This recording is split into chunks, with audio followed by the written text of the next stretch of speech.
Qu'a décidé la Chambre de première instance?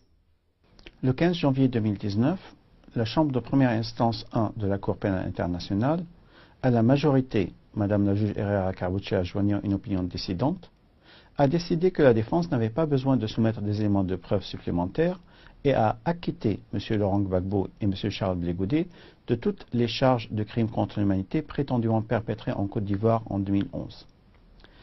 Messieurs les juges Kuno Tarfusser, le juge président, et le juge Geoffrey Henderson, formant la majorité de la Chambre, ont ordonné la mise en liberté de M. Gbagbo et M. Blé Goudet. Le procureur peut demander à la Chambre que M. Gbagbo et ou M. Blé Goudet soient maintenus en détention pour des raisons exceptionnelles.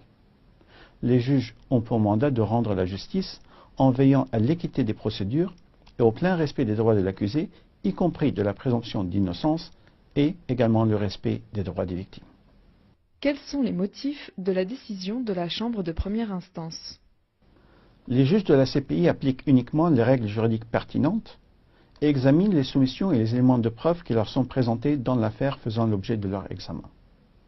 La majorité des juges a considéré que le procureur n'a pas fourni des preuves suffisantes en vue de démontrer la responsabilité de M. Gbagbo et de M. Blé Goudet pour les incidents faisant l'objet de l'examen de la Chambre.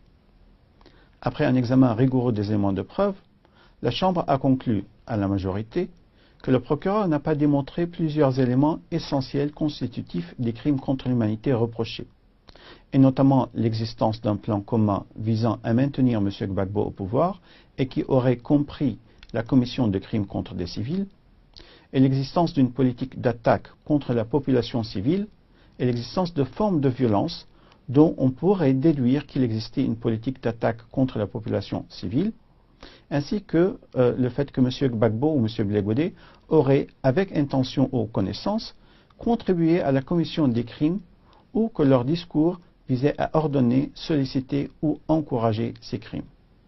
Ce sont là des éléments essentiels des crimes allégués par le procureur.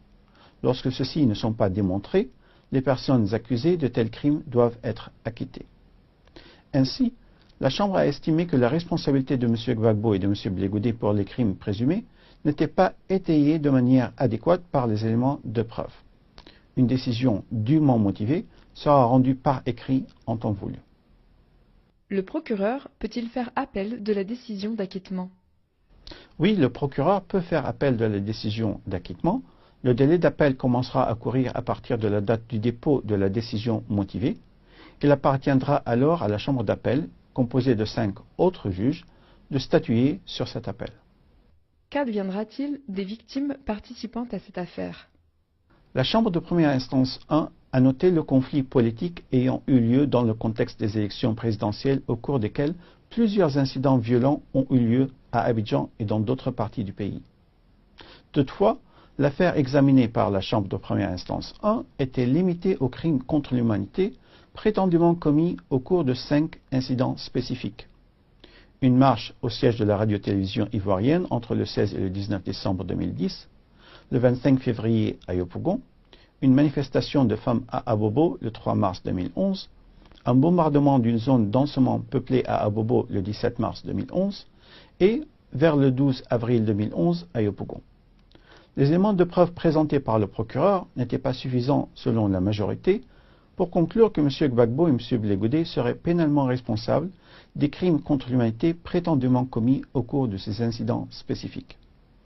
La décision de la Chambre de première instance 1 est sans préjudice des possibles enquêtes nationales ou de procureurs de la CPI en dehors de ce cadre-là. Le procureur peut interjeter appel de cette décision. Les victimes, sous réserve de la décision de la Chambre d'appel, peuvent être autorisées à continuer à participer à la procédure d'appel représentée par leur avocat. Il appartiendra alors à la Chambre d'appel de statuer sur le fond de l'appel et de décider si la décision de la Chambre de première instance 1 d'acquitter M. Gbagbo et Blé Goudet est exempte d'erreur. Selon la jurisprudence de la Cour ne peut ordonner des réparations que lorsque les accusés sont condamnés.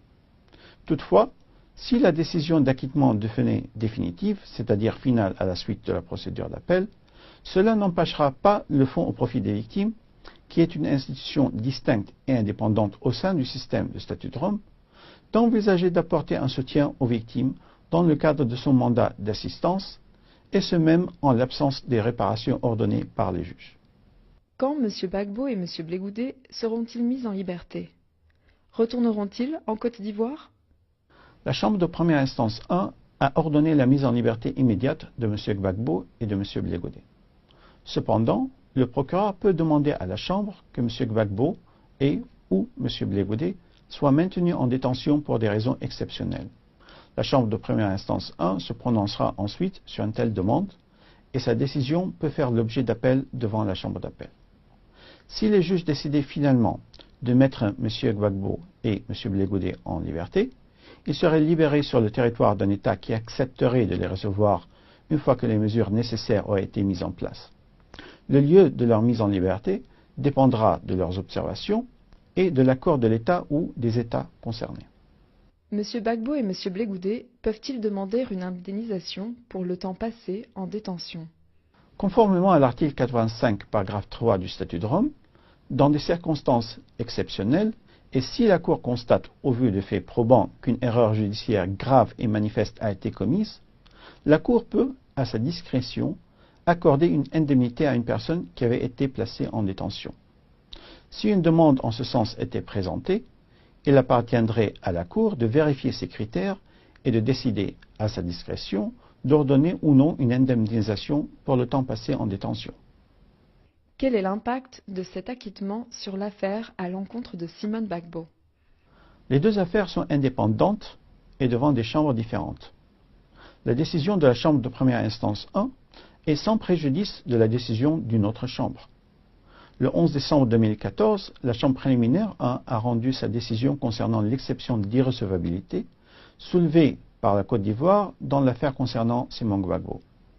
La Chambre a jugé l'affaire recevable devant la CPI et elle a conclu que la Côte d'Ivoire n'avait pas démontré que l'affaire, telle que portée devant la Cour, faisait l'objet d'une procédure nationale au sens de l'article 17 du Statut de Rome. Cette décision a été confirmée par la Chambre d'appel le 27 mai 2015. Par la suite, la presse a rapporté à plusieurs reprises que les autorités judiciaires ivoiriennes auraient rendu des décisions à l'encontre de Simone Gbagbo au sujet des crimes contre l'humanité.